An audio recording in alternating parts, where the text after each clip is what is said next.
Hello everyone, it's me, Connor from Seafoam Gaming, back to do an Unscripted Memories on, well, none other than the new Detective Pikachu movie and a bit of the video game.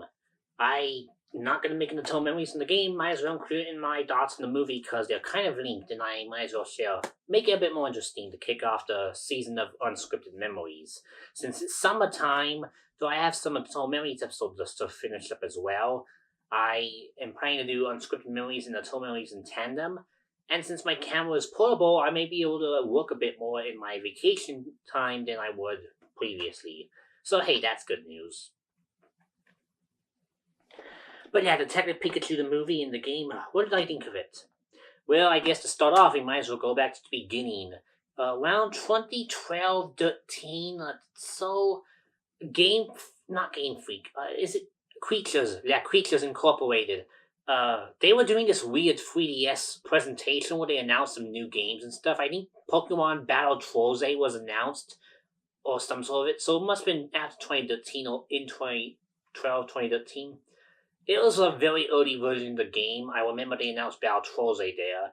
And then they announced this weird Detective Pikachu concept where there was this creepy face of a realistic Pikachu that would morph to a human behavior, and it kind of scared the crap out of everyone. No one knew if it was going to be a game or not, and they said it'll take a long while to develop, so some people assumed, oh, it's a long ways away, like a year or two. Well, it vanished around, like, it was 2013, 2014. I think it was 2012, 2013 when they showed off the creepy face. We didn't hear anything of it until early 2016 when an eShop game came out in Japan with full voice acting called Detective Pikachu: The Birth of a New Duel, which was a puzzle adventure game of sorts, like a visual novel, but not really. It was like a point and click game. It was like a three-chapter game about a boy named Tim Goodman trying to find his father who went missing, and a Pikachu could suddenly talk. And it was apparently a cute little game that I remember Joel from Celebi really liking, saying, "Oh, hey, this has potential." But it was an eShop game. It was a $10 one, I believe, and it ended on a cliffhanger where something interesting was about to happen, and nothing much came of it. And it ended with some tease of Mewtwo, and it vanished again. The game came out in Japan, never came out over here, and people wondered if it'll ever get dubbed. People made jokes about Danny DeVito and all that stuff. But the game was never dubbed. It was never continued. It had no like announcement of a second part on the eShop or something. So people like Joe hoped it would be continued because it said to be continued. But as stuff like the Mystery Dungeon Special proved, not everything can work out. So flash forward to 2018 when all of a sudden, when the 3DS is dead and the Switch was actually going well, they announced Detective Pikachu, the retail game, which in Japan would include the part on the eShop, and over here would include the part on the eShop and all the new stuff for the first time ever. So yeah, in Japan, if you had the old eShop game, you could transfer the data and stuff from Chapter 4, I believe. And of course, since we had a demo that just showed us how the game played. I bought it at launch, hearing good things about the Japanese demo. Not demo, I guess there's a prologue. And I actually made it to the end of the prologue bit, the end of chapter 3, made it through chapter 4, and then I got bored. It wasn't bad. Didn't make me want to hate myself like, oh, make Arena for Sapphire. It wasn't cringeworthy. I mean, the kid, Tim Goodman, looks generic as heck, but that's the only real complaint. It just didn't have much to it. And I didn't feel interested to play the 3DS game because I wanted to do Switch stuff, because Switch was in, 3DS was out. I think this is the second to last 3DS game I bought besides WarioWare, which I actually did beat, because I liked that a lot more. Some people said that the game didn't end well anyway, and if I wanted a good story, like Mystery Dungeon, I wasn't going to find in this game. So with Detective Pikachu, the game out of the way, people thought it was going to be over and done with, at least when it came to the prologue. But in the middle of the prologue being released and the full game coming out, Legendary Pictures was in the rights to get the Pokemon movies, like, license to make a movie because Pokemon Go blew up and everyone wanted Pokemon stuff. I really didn't like Pokemon Go when it first came out because I thought it was a cash grab, and there was some questionable practices with the microtransactions. But over time, the game got better. When I got my phone in 2016, I gave it a shot as an exercise tool, and now it's one of my favorite spin-offs in the entire franchise because it's a great exercise tool and got a lot more people into the series. So hey, I love Pokemon Go, and even though I don't care for Let's Go much, I think they do a good job at introducing the franchise to new people. Then they'll make Ruby and Alpha Sapphire try doing with Ruby and Sapphire. So Legendary Pictures got the license to make a Pokemon movie, and the first one they picked was an adaptation of Detective Pikachu, the game that wasn't even completed when they got the license. Only the prologue was finished. So people wondered when the movie would get made. It was apparently going to be made for 2018-2019 release, and they went to work on it. They went to work on the movie, and then they just threw out the full game in the United States and Japan last year because might as well finish it. And yeah, a Pokemon movie was being made. People wanted a Pokemon movie live action for so long now, but I never really thought of it because I was content with the anime movies until the Black-White era when they started becoming more of extended TV episodes with nothing interesting animation-wise. And I already mentioned my reviews of I Choose You and Power of Us that the new movies are a lot better because they are different from the original canon, and that makes them stand out and actually have uniqueness again. And live action gives it uniqueness automatically because there's no live action, main series. You won't turn on TV and find criminal Pokemon mines or something. No, it's the Pokemon anime that's been going since 1997. So yeah, I was skeptical, but the years passed. I had other things to worry about. And before long, I remember seeing pictures of people in suits with those green dots all over their body, filming stuff for the Pikachu movie, and everyone was really creeped out by how it looked, and some people I knew didn't think it'd be a good movie. And I remember seeing photos of Pancham on a wanted poster for like a background effect, and it looked really hideous, and people were really scared.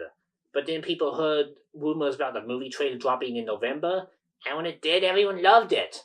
I loved it. In fact, me and my friend were joking about Greninja sucking, because it's a meme I've been doing where I hate Greninja.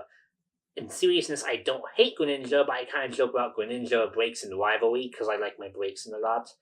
And as soon as I joked about Greninja never ever getting to Pokken, and thus he sucks and will never get any sort of major recognition ever again, he was in the first trailer for Detective Pikachu. Needless to say, my bet failed. So Greninja was in Hollywood. Great. But I had optimistic hopes for the movie, and even though I dropped off the game by that point, I could figure out what the movie may be about and see if it was good or not. So hey, I figured I'd check it out. I didn't get super hyped and anticipated to see it like I did with Digimon Try, which really engaged me a lot more because there's the multi-part structure. But I wanted to see it.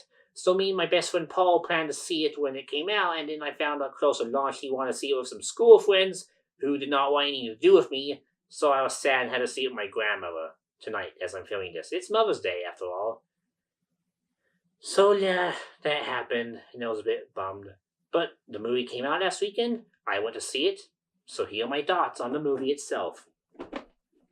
So the movie opens kind of like the game did, with Harry Goodman, Tim's father, being on the run from someone, and then his car gets destroyed, and, yeah, that happens. And Tim goes to Rhyme City to find out about his father, but unlike the games, Tim is not a generic white person that's just generic as heck.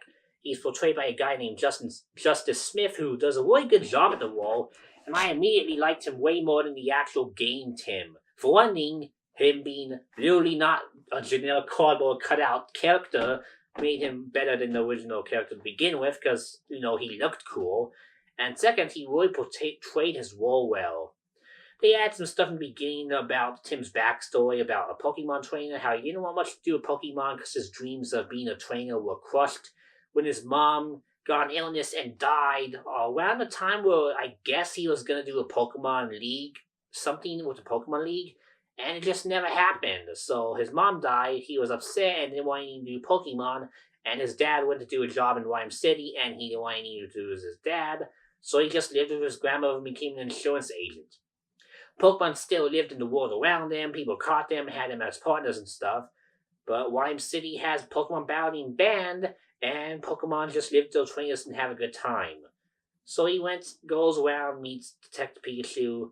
It's very different than in the games. In fact, the only thing similar comes from how Detective Pikachu and his father, and they meet and work together. And overall, I think the interesting parts of the chemistry work a lot better than in the game. In fact, so much stuff about the game is null and void that you kind of forget about the game itself. You don't need to know anything about the game to enjoy the movie. And in fact, going back to the game after the movie may make the experience worse. It's just that much better. The only real similarities come from how there's a nice lady who's a news reporter that helps out Tim, and there's this head of the detective agency that also helps out Tim, but this time he has a snubble and he's portrayed by some guy named Ken Watanabe. I don't remember. I don't really know any of these actors, aside of Ryan Reynolds, because I heard of him in Deadpool, but I generally don't know of American actors that well, so all these actors were new to me. So that was nice. So yeah, they just do some stuff, and there was this chemical that explodes and makes Apon go crazy. And from the game, I knew it was R. I was wondering they'd adapt the chemical R to a new plot, but no, they went with the R subplot. Though they talked about how the PCL something, the Pokemon laboratory, made it, it's very different than in the game. Because as far as I remember, the PCL was like a habitat place for Pokemon. He was just straight up experimentation with nothing else involved. They just are not good. So Tim's father was looking on the cover, captured the Mewtwo somehow, and he, I guess, got caught, and his Pikachu and him escaped the exploding car, and they don't know what happened. So they're going to find out what happened. So he and Lucy, the name of the Psyduck trainer, team up, and the movie goes at a very fast pace. You go from Tim fighting Pikachu to Tim entering a cage fight to find out where the R came from, and then they find out from the R that it's Mewtwo related. So they go find Mewtwo. They talk to this businessman who ended up helping Lime City get built, but he's so old that he's in a wheelchair, and his son's being a bit of an asshole lately, so he's kind of sad about his son trying to ruin the company. So yeah, they go about and try to stop this guy from being bad, and in the end, it was really just almost a cookie cutter plot. It seems cookie cutter because they go point A, point B, girl helps Tim, they stop and then investigate, find out the investigation is bad, and of course the lab's bad because no duh.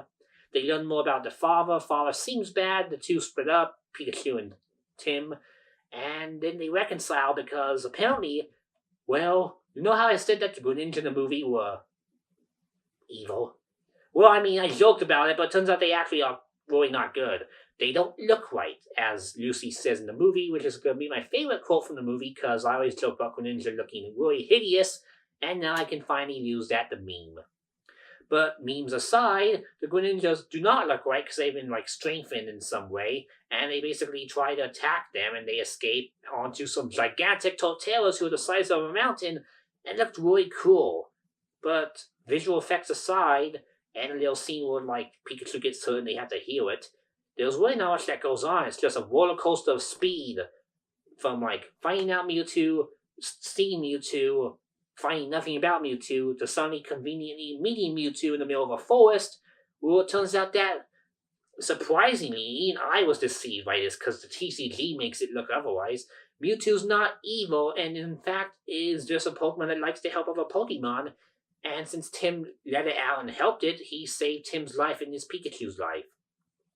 But before we can talk about more, he's captured by this creepy little guy in sunglasses that appears throughout the movie and is taken away. So Tim ends up going to the witch guy in order to find out what happened, and surprise, surprise, he's evil. But I will admit, unlike most Trist villains, it wasn't truly obvious because he was in a wheelchair and he couldn't really do much of anything. So you didn't expect him to really be that evil, or at least if he was evil, be able to, do much besides being in a wheelchair.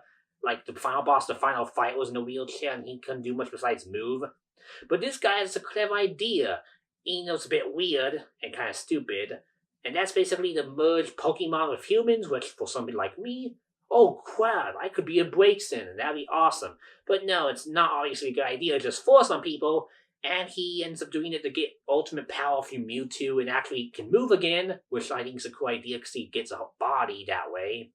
And there's this long fight scene. It's kind of really neat. And Lucy and all the others are transformed to their own Pokemon, which is kind of weird. But case point, fight happens. Pikachu gains the strength and defeats Mewtwo, while Tim tries to stop the link, the spiritual link from the collar to the witch guy. And yeah, they save, happy ending, all that stuff. And apparently, a lot of people thought this was a twist plot, and I could see it from the game itself. When I first heard of the game in 2016, before anything about the plot was even revealed, as soon as I heard Missing Father, Talking Pikachu, yeah, the Pikachu is the father. It's nearly super cliche, and that's the one fault of the movie. But I actually did like how they handled it in the end, because the father doesn't remember anything about his time as Pikachu, because the Pikachu was a separate being of sorts. It was like a mix of the father and the Pikachu itself. So I thought that was a really nice way to cap off the movie and make it have a nice ending. It was a pretty definitive ending, and Tim stays with his father as the day is saved and the crazy guy is arrested. And oh yeah, I almost forgot. The whole reason the guy was crazy to begin with and why the son was supposedly evil, they used a Ditto to basically kidnap his own son and clone it, and the beady eye effect from the anime applies to humans as well, and that's one effect I never want to see again because it looks creepy, but also funny. It's like Pidukumuku eyes on a human. I kind of want to say that's pretty clever, and I really like that. Ditto was pretty much the underdog of all the Pokemon in the movie. But that was a simple and to-the-point movie, and even though it was kind of predictable and very short, because it paced along so quickly, I felt like it should have been longer and built up more. I want to see more with them and Pikachu before going after the dad and Mewtwo, but you only have so much of a one-time. Needless to say, it was a really entertaining movie, and I want to see more Pokemon movies like this. I want to see more live-action movies. And, yeah, apparently from what I found out, because as I said, I didn't finish the game, I don't want to really spoil myself in the game, and I kind of do want to beat it now to see how it compares to the movie. But apparently the game doesn't actually answer whether Detective Pikachu is the dad or not. It only makes it ambiguous. That here the movie does. Spoiling the obvious. If the game doesn't actually solve anything, then that's kind of concerning. That means there's going to be a sequel, isn't there? How are they going to do a sequel that's good if the movie all the way outdoes the original? There's no need for the games to really exist now. But then again, there's no need for a movie sequel to exist. This kind of makes me wonder. But yeah, I thought Detective Pikachu was a good movie, and even though it came from a very underwhelming game that started way back in 2012, I was impressed with the movie, and I hope more Pokemon movies are done like this. So what my main hopes for a Pokemon movie? Well, Pokemon Ranger is honestly going to be the next spin-off based Pokemon release.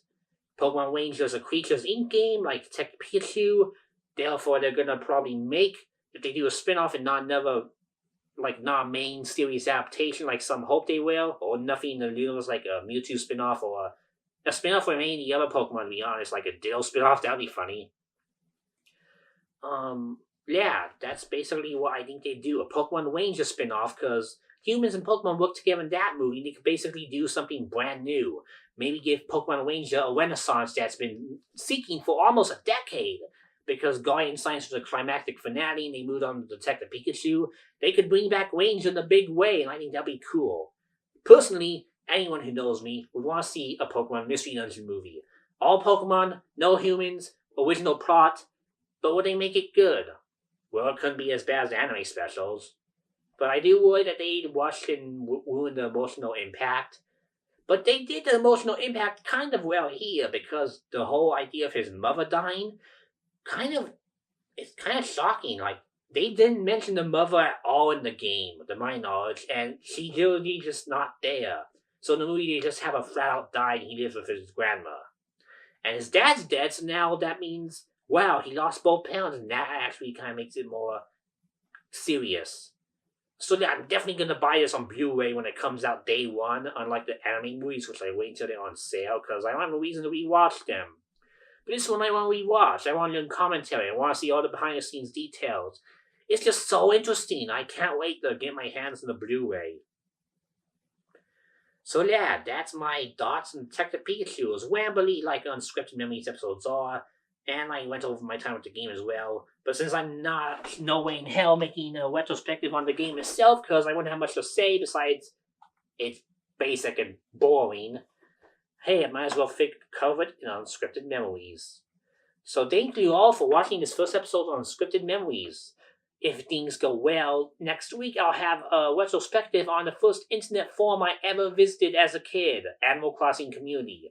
And the next Unscripted Memories is going to be me covering my own, well, bouts with being a bad person. Because we've all been a bad person at one point or another. And recent developments with a certain YouTuber and another YouTuber that's not so popular that influenced my channel being a, well, hate group supporter, as I found out. I need to talk about my own rough past. Not just rough past as, I mentioned before, but at times in the past decade where I've been an asshole, almost went to a dark side, only to pull myself out and realize my mistakes. So the next Unscripted Memories will be about my indecency in a way.